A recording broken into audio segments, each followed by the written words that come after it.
കർത്താവിൽ എല്ലാവർക്കും വന്ദനം. നമ്മുടെ റെസ്റ്റോർ ആൻഡ് റീബിൽഡ് 39ാമത്തെ ദിവസത്തിലേക്ക് പ്രവേശിച്ചിരിക്കുക. 39ാമത്തെ ദിവസത്തില് ഒരു ചിന്ത നിങ്ങളുമായിട്ട് പങ്കുവെക്കട്ടെ. കർത്താവായ യേശുക്രിസ്തുവിന് നമ്മെക്കുറിച്ച് പറയുവാനുള്ള സാക്ഷ്യം എന്താണ് എന്ന് നിങ്ങൾ എപ്പോഴെങ്കിലും ചിന്തിച്ചിട്ടുണ്ടോ?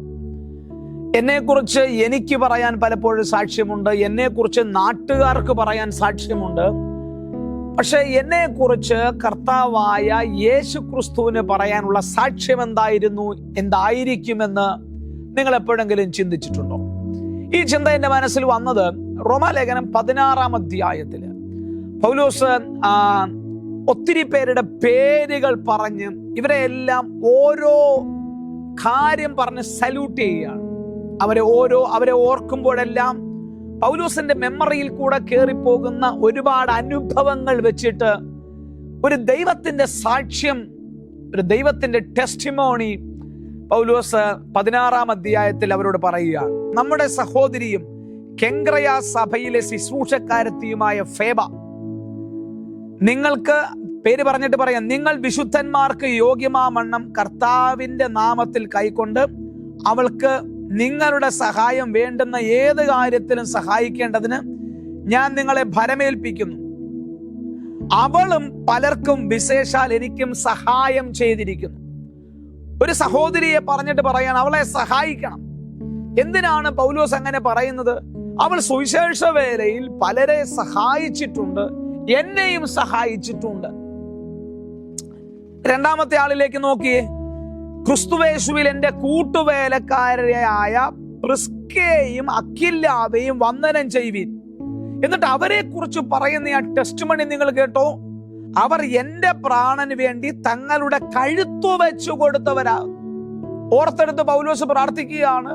പൗലോസിന്റെ കഴുത്തറുത്തോണ്ട് പോയവരെന്നല്ല, എൻ്റെ പ്രാണന് വേണ്ടി അവരുടെ കഴുത്തു വെച്ചു കൊടുത്തയാളാണ് അക്വിലാവും പ്രിസ്കില്ലയും.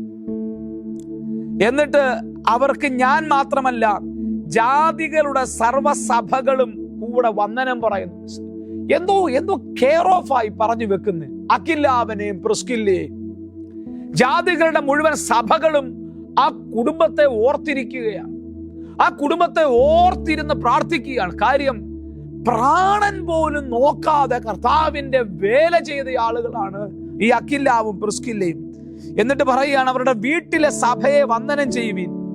വീട്ടിലെ സഭ, ഒരു കൊച്ചു വീട്ടിലെ സഭ, ഒരു ചെറിയ കുഞ്ഞു സഭ, പക്ഷെ ദൈവഹൃദയത്തിൽ ഓർത്തിരിക്കുന്നത് പോലെ സിഗ്നേച്ചർ ഇട്ട് ഇറങ്ങി വന്ന ആളുകൾ അക്വിലാവ്, പ്രിസ്കില്ല. അടുത്ത നോക്കുമ്പോൾ ആസിയിൽ ക്രിസ്തുവിന് ആദ്യ ഫലമായ എനിക്ക് പ്രിയപ്പെട്ട എപ്പൈനത്തോസിന് വന്ദനം ചെയ്യുവിൻ. കണ്ടോ, അവനെ കുറിച്ച് പറയുന്നത്. നിങ്ങൾക്കായി വളരെ അധ്വാനിച്ചവളായ മറിയയ്ക്ക് വന്ദനം ചെയ്യുവിൻ. ഓരോ ആളുകളെ ഓർക്കുമ്പോൾ ഈ ദൈവമനുഷ്യന്റെ ഹൃദയത്തിനകത്തൂടെ ഇങ്ങനെ കയറിപ്പോവുകയാണ്. നിങ്ങളുടെ പാസ്റ്റർ നിങ്ങളെ ഓർക്കുമ്പോൾ, നിങ്ങളുടെ അപ്പോസ്തലൻ നിങ്ങളെ ഓർക്കുമ്പോൾ എന്തായിരിക്കാം നിങ്ങളുടെ അപ്പോസ്തലന് നിങ്ങളെ കുറിച്ച് പറയുവാനുള്ള മറുപടി? എന്തായിരിക്കാം നിങ്ങളെ കുറിച്ച് കർത്താവിന് പറയുവാനുള്ള മറുപടി? 7-ാം വാക്യം, എന്റെ ചാർച്ചക്കാരും സഹവർത്തനുമായ അത്രോനിക്കോസിനും യൂനിയാവിനും വന്ദനം ചെയ്യുവിൻ.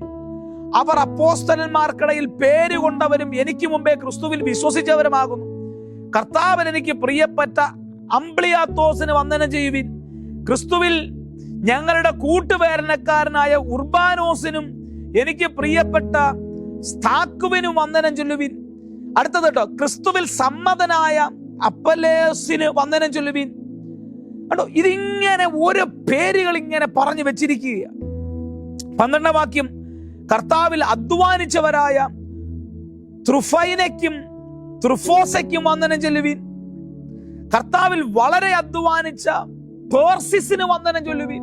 എന്തായിരിക്കാം പ്രിയപ്പെട്ടവരെ നമ്മളെ കുറിച്ചുള്ള ദൈവത്തിന്റെ അഭിപ്രായം? പലപ്പോഴൊക്കെ ഒന്ന് ചോദിക്കണം പരിശുദ്ധാത്മാനോട്, പരിശുദ്ധാത്മാവേ എന്താണ് എന്നെ കുറിച്ച് അങ്ങേക്ക് പറയാനുള്ളത്? ഈ ചിന്തകൾ നിങ്ങളുടെ മനസ്സിൽ ഇന്ന് രാവിലെ കിടക്കട്ടെ. ഒരു റിവ്യൂ പരിശുദ്ധാത്മാവിനോട് ചോദിക്കുക. എന്താണ് എന്നെ കുറിച്ച് പരിശുദ്ധാത്മാവേ നിനക്ക് പറയാനുള്ളത്? ഒരു നല്ല റിവ്യൂ വാങ്ങിച്ച്, നല്ല ദാസനെ എന്ന് വിളി കാണിച്ച് നമുക്ക് നിത്യതയിൽ പ്രവേശിക്കാൻ കർത്താവ് സഹായിക്കട്ടെ. God bless you.